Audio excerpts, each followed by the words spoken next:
નમસ્કાર વિદ્યાર્થી મિત્રો, આજના નવા વિડીયોમાં આપનું હાર્દિક સ્વાગત છે। તો આજના વિડીયોમાં આપણે વાત કરીશું કે ગુજરાત પોલીસ કોન્સ્ટેબલની ભરતી 2024 તો કે પોલીસ કોન્સ્ટેબલની ભરતી કેમ થતી નથી, તો તેનું શું કારણ છે તેના વિશે આજના વિડીયોમાં આપણે વાત કરીશું।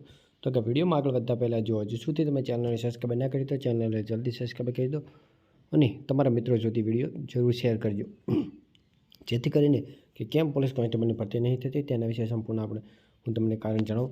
તો વિડીયોમાં આગળ વધતા પહેલાં અમને આશા છે કે તમે અમારી ચેનલને જરૂર સબસ્ક્રાઈબ કરશો અને તમારા મિત્રો સુધી શેર જરૂર કરશો। તો કે સૌપ્રથમ ચેનલને સબસ્ક્રાઈબ કરી દો અને વિડીયોને સ્કીપ કર્યા વગર છેલ્લા સુધી જોશો તો તમને સંપૂર્ણ માહિતી આવી જશે। તો હવે આપણે વાત કરીશું કે પોલીસ કોન્સ્ટેબલની ભરતી કેમ થઈ નથી રહી, તો શું કારણ છે તેનું। તો કે તેનું કારણ અત્યારે એ છે કે વિધાનસભા અને લોકસભાની ચૂંટણી આવે ત્યારે ચૂંટણી ટાઈમસર થઈ શકે છે, પરંતુ પરીક્ષા કેમ ટાઈમસર આવતી નથી। તો અત્યારે આપણે જોઈ લઈએ કે સંસદની ચૂંટણી જલ્દી જ આવી રહી છે, તો શું ચૂંટણી ટાઈમસર સમયસર થઈ શકે છે, તો આપણે અત્યારે કેમ ભરતી ટાઈમસર નહીં આવતી, તો કે સમય ભરતી આવશે કરે છે તો ભરતી કેમ નથી આવતી તેના વિશે આજે આપણે સંપૂર્ણ માહિતી જોઈએ। તો કે યુવરાજસિંહ જાડેજાએ આપણે ટ્વિસ્ટ કહીને જાણ કરી છે કે જીપીએસસીની પરીક્ષા કેમ આવી શકતી નથી, તેના વિશે આપણે માહિતી જોઈએ, કારણ કે તે પરીક્ષા જીપીએસસીની નહીં આવતી તો પોલીસની ક્યારે આવતી હતી તેના વિશે આપણે વિડીયોમાં આગળ વધીએ। અને બધા વિદ્યાર્થી મિત્રો જો આની વિડીયોની અંદર કોમેન્ટ કરશે અને જણાવશે તો આપણે આગળ પણ પગલું લઈ શકશું અને સરકાર સુધી આ વિડીયો પહોંચે તેવી આપણે મહેનત કરશું। પરંતુ જો તમે વિદ્યાર્થી મિત્રો સપોર્ટ કરશો તો તમારે અંદર એક કોમેન્ટ કરીને જણાવવાનું છે કે આ પોલીસ કોન્સ્ટેબલની ભરતી જોઈએ, તો આપણે જરૂર આગળ પહોંચશું। પરંતુ વિદ્યાર્થી મિત્રો તમે વિડીયોને જુઓ છો પરંતુ અંદર કોમેન્ટ કરતા નથી, તો તમે કોમેન્ટ કરવાનું ખાસ ના ભૂલતા। અને દરેક વિદ્યાર્થી મિત્રોને મારી એક જ નંબર વિનંતી છે કે એક તમારી કોમેન્ટની અને ચેનલને જરૂર સબસ્ક્રાઈબ કરજો, તો કોમેન્ટ કરવાનું ખાસ ના ભૂલતા અને ચેનલને જલ્દી સબસ્ક્રાઈબ કરી દો। તો આપણે આગળ વિડીયો ચાલુ કરીએ। તો કે યુવરાજસિંહ જાડેજાએ આપણને ટ્વિસ્ટ કહીને જાણ કરી છે કે લોકસભા અને વિધાનસભાની ચૂંટણીઓ સમયસર થઈ શકતી હોય તો જીપીએસસીની ભરતી પરીક્ષા કેમ નહીં, તો કે એક સમય ગુજરાત સરકારનું નાક ગણાતી સંસ્થા આજે ગુજરાત સરકારનું નાક કાપી રહી છે।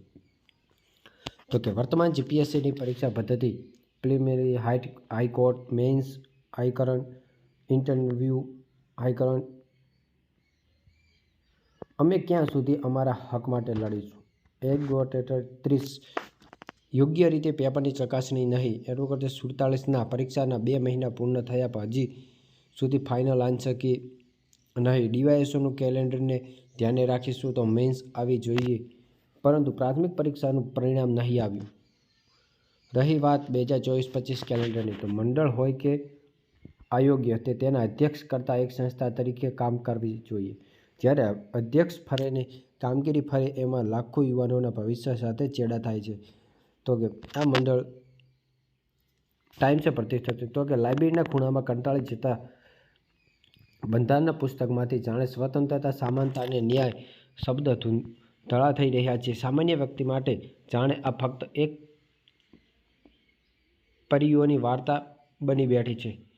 તો કે હાલમાં સમયમાં કોઈની જિંદગી બગાડવી હોય તો એક માત્ર ઉપાય છે, એને જીપીએસસીના રવાડે ચડાવી દેવો, રૂડું અતિશયોગી લગાવીને જિંદગીભર એ તમારું ઋણ રહેશે। સાચા મહેનતુ ઉમેદવારોના હાલ બેહાલ કરી નાખ્યા છે। જીપીએસસીએ 2023માં કેલેન્ડર આપ્યું છે, 2024 સુધી હજુ સુધી એક બી પરીક્ષા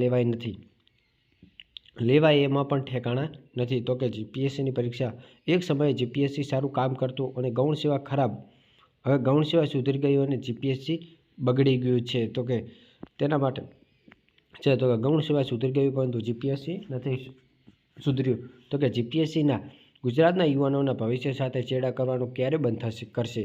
એક સમયે દેશનું સર્વશ્રેષ્ઠ પબ્લિક સર્વિસ કમિશનર ગણાતું જીપીએસસી સાથે સૌથી વધુ અને અન્યાય કમિશન બની ગયું લાગે છે। મુખ્ય પરીક્ષાના પેપર ચેકિંગમાં ચેડા, કેટલીક ભરતીઓમાં ગેરરીતિ થવાના આક્ષેપ, ઘણા સમયથી અનેક ભરતીઓમાં અટકેલા પરિણામ, અનેક ભરતીઓની બાકી રહેલી પરીક્ષાઓ વગેરે જેવી અસંખ્ય ત્રુટીઓ તો કે જીપીએસસી દ્વારા કરવામાં આવી છે। આ સંસ્થાના કારણે ઉમેદવારોને વારંવાર હાઈકોર્ટમાં ન્યાય મેળવવા માટે જવું પડે છે, જેમાં યુવાનોના કિંમતી સમય અને નાણાંનો વેસ્ટ થાય છે. આ જાણે જોઈને ઊભું કરવામાં આવતું સુનિયોજિત કાવતરું લાગી રહ્યું છે. આથી ગુજરાતના યુવાનોનું ભવિષ્ય જે સંસ્થા ઉપર આધારિત છે તેવી જીપીએસસીની ઉપર ગુજરાત સરકારનું પૂરતું ધ્યાન આપે અને યુવાનોના હિતમાં આ સંસ્થાને પૂર્ણ કરવાના પ્રયાસો કરે. તો કે જીપીએસસીમાં કાયમી અને કાર્યક્ષમ ચેરમેનની નિમણૂક કરો. મોટાભાગે પ્રશ્ન કાર્યકારી ચેરમેનના લીધે ઊભા થાય છે.